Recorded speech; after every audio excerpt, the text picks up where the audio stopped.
the data visualization, which the FMVA also has, helped me to go through and to understand how I can transform all that numbers into a good visualization for people who actually are not in finance.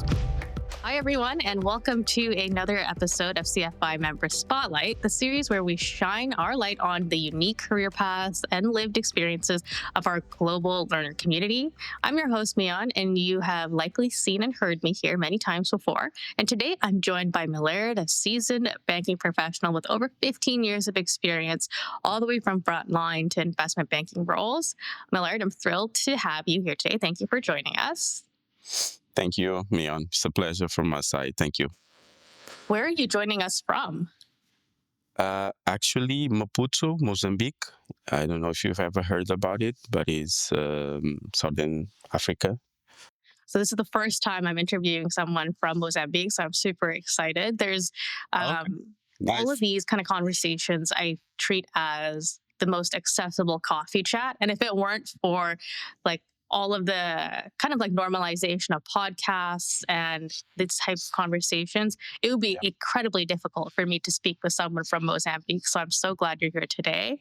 Yeah, thank I'm you. going to kick this off by asking the most broad question, which is, to get us started, take us back way to the beginning. How did you first get your interest in finance? Was it something that you studied early on, or did you have someone that was an influence, maybe a family member or a mentor? Um, Actually, not me. I didn't have someone who influenced me in the finance world, and even my background is not in finance actually. And to give you a bit of context, I began my professional career in banking, specifically in retail and business banking, where I spent, let's say, a decade there, going through roles like client management, building skills in operations, relationship management, and being a branch manager throughout my career in retail and business banking. And it was, let's say, the most part of my career was made there. At that time, I didn't have this passion, let's say, for finance because it wasn't like a thing. I obviously had to go through it, okay, because I had to do the credit books, and I had to understand at least the basics about finance to make sure I could be able to understand and make a good proposal, I would say. But then there was a point in time in my career where when I felt I needed a shift, okay, and I needed something more challenging for me, more technical, let's say. That's when I got into finance because I started to look for things like investment banking, corporate finance, things like that. And I came across some good stuff online. And that's when my love for finance started to take shape. You were back in your first kind of two or three roles in BC. So actually, you spent your entire career with one company, right? Yeah. Yeah, that's right. So far. That is super rare. I find that of all of the conversations that I've had, um, there's very, very few people that stay with one employer for more than like 3 to 5 years. And I think that's a huge accomplishment, right? Like, whenever, for example, regardless of what company you're at, if you can stay there for more than 10 years, I just feel like that speaks a huge deal about the person, their personality, their ability to work with others, develop relationships. Because otherwise, how would you stay there for 10 years, right? Like, it is Yeah. such a huge That's true. accomplishment on its own. Yeah. When you were I would in take your that as very a first compliment. kind of Thank you. two or three roles, Yep.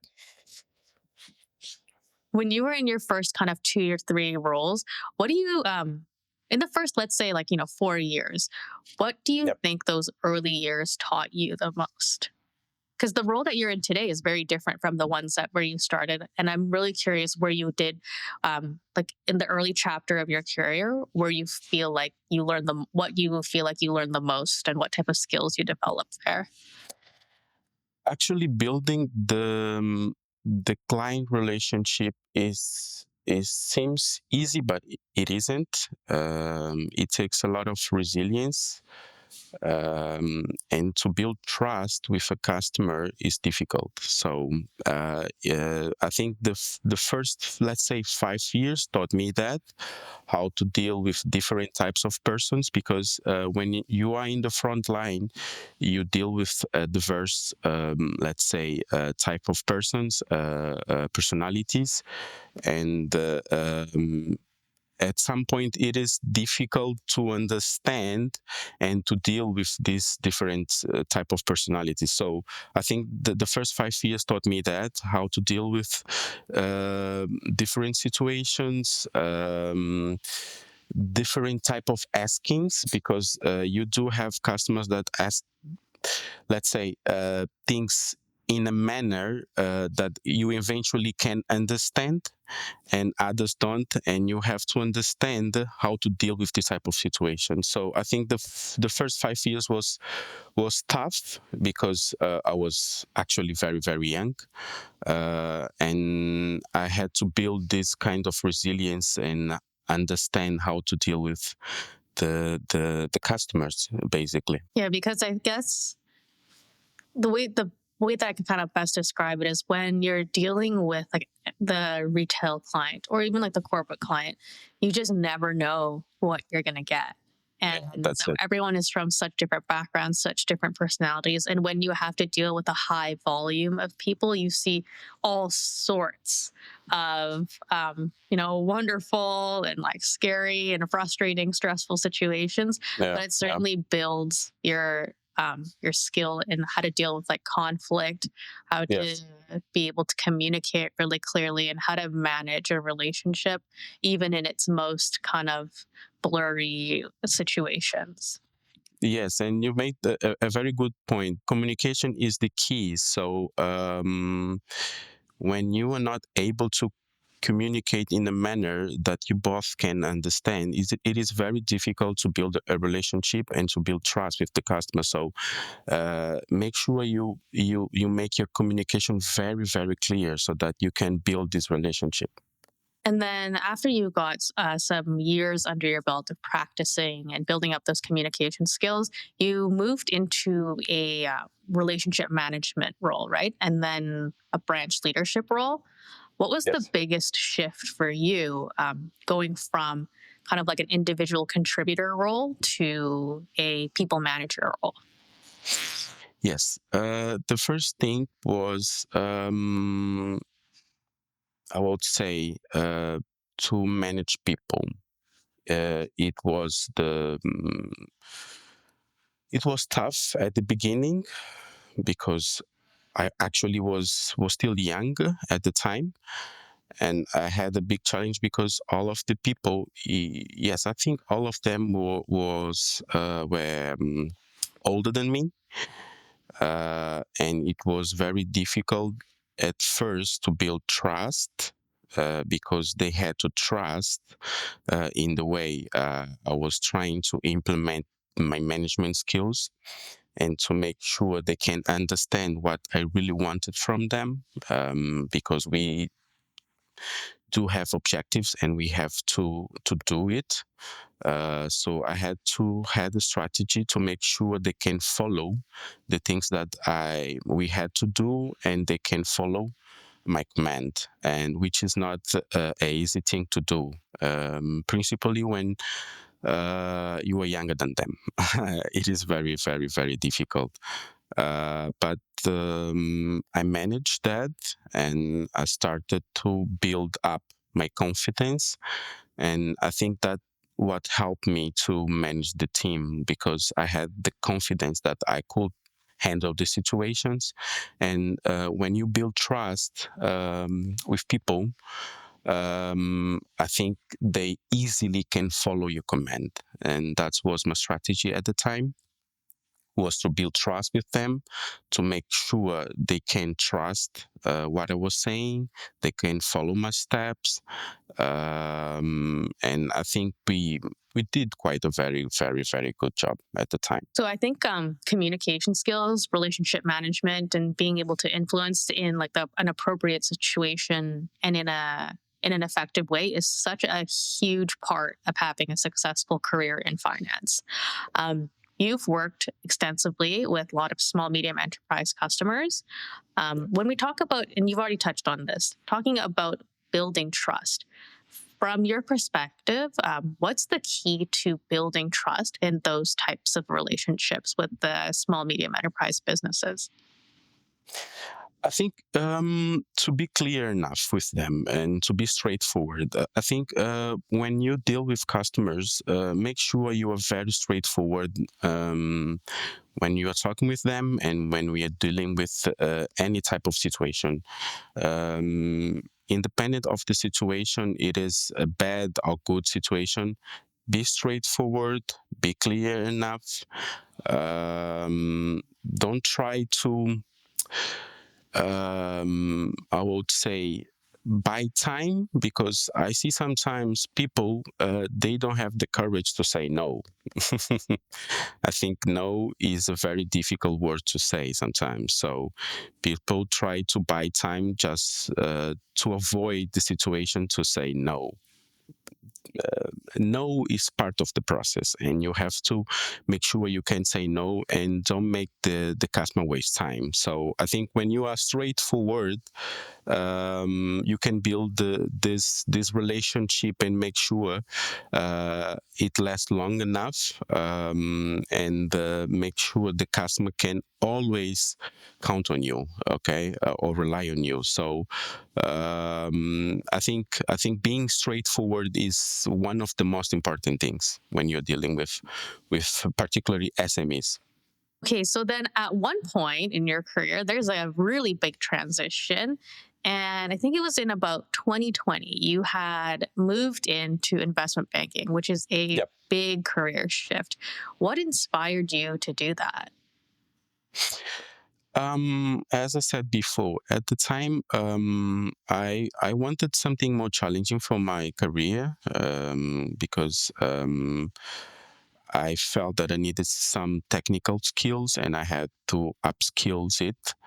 And at that point, I started to look for some online training, I would say, just to try to build something into this new shift that I wanted to my career.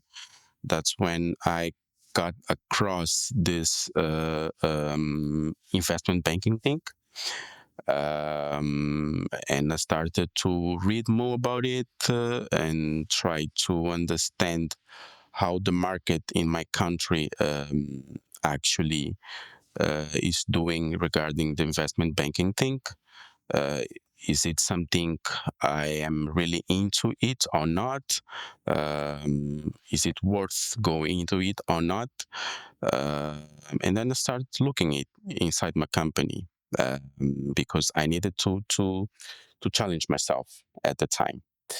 Uh, and at the same time, I came across two wonderful books from Professor Mihir.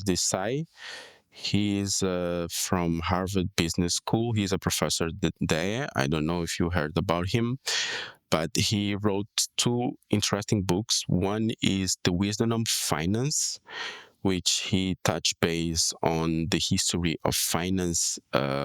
Actually, he tried to explain how finance is related to every decision that we do make every day, and which actually I do believe he's right, and I do agree.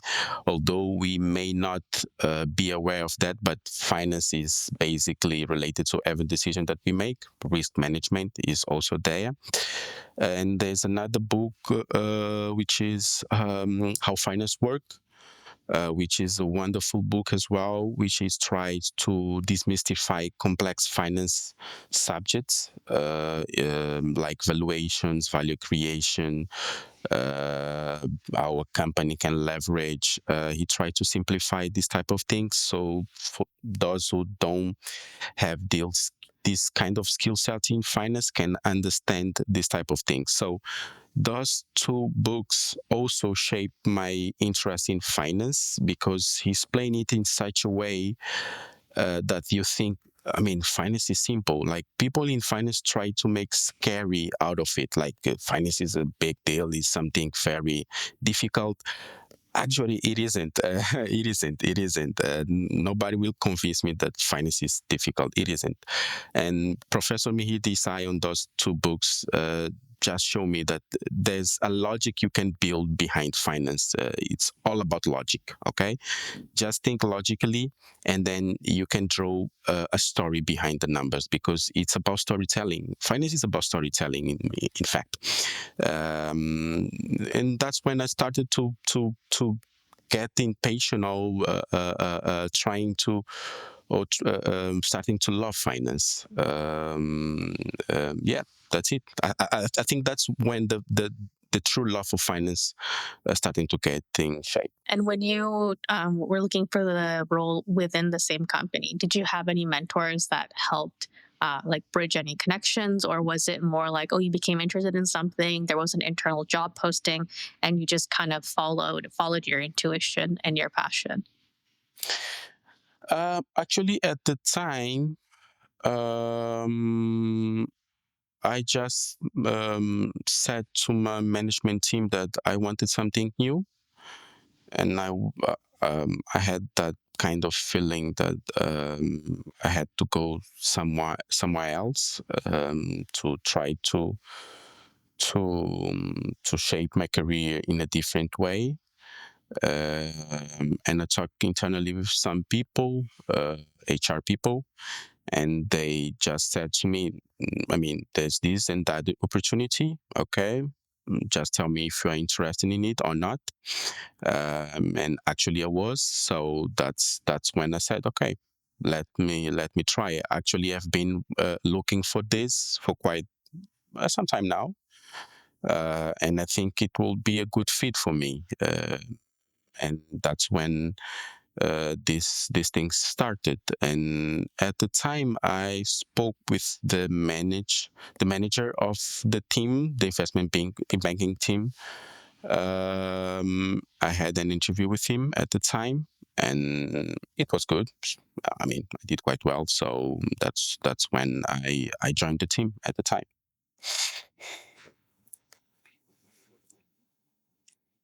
And with these types of investment banking roles, it's obviously a very rigorous type of role, I think, regardless of where you are in the world.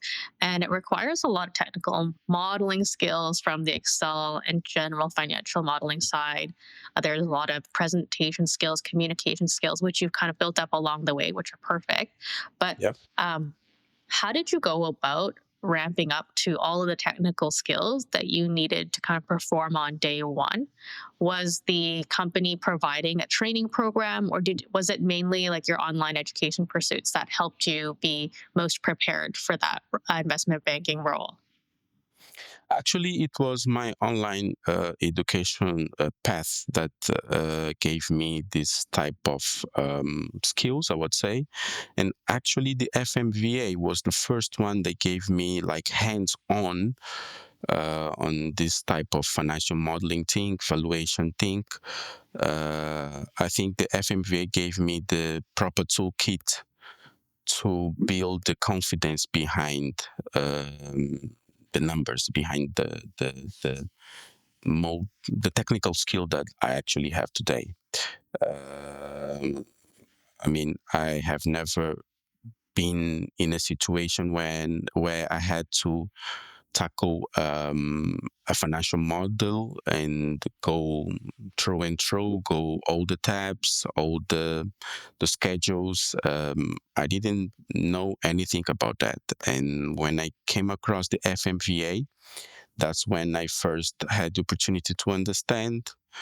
to know exactly what those three statement financial modeling was, how valuation um, is made, what is behind the valuation, leverage, all those stuff that the FMVA actually have gave me that first understanding of finance, I would say.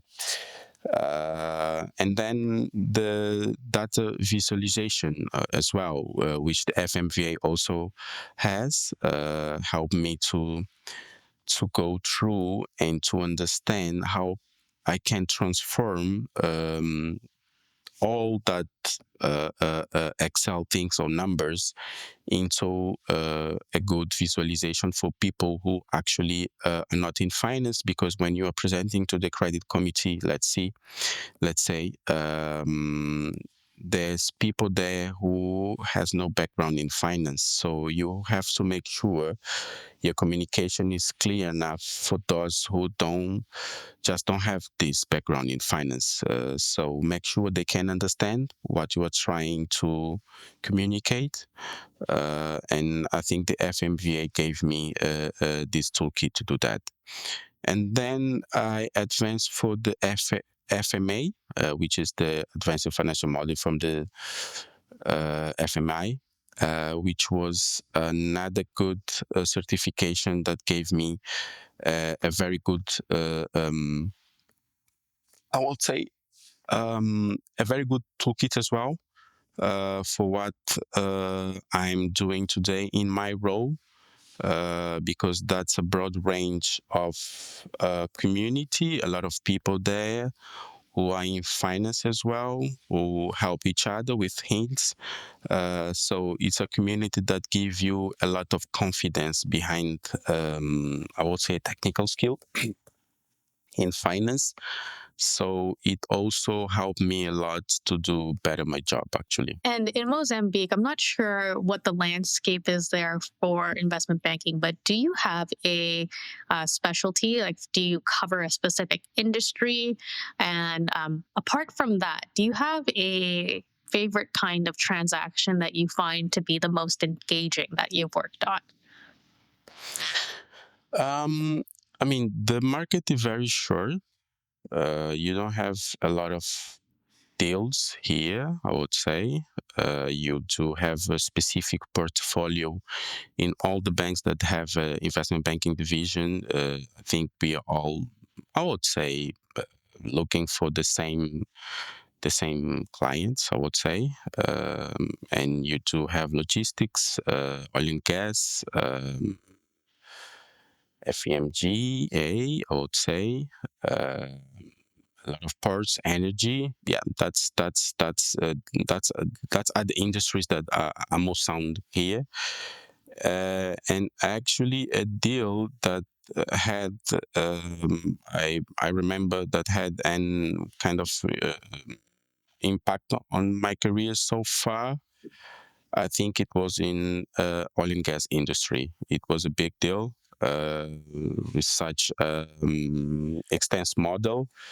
Uh, a structure, a very different structure. That's what I love about investment banking. I think all deals have different structure, and the more you get the exposure to different deals, the more you can learn.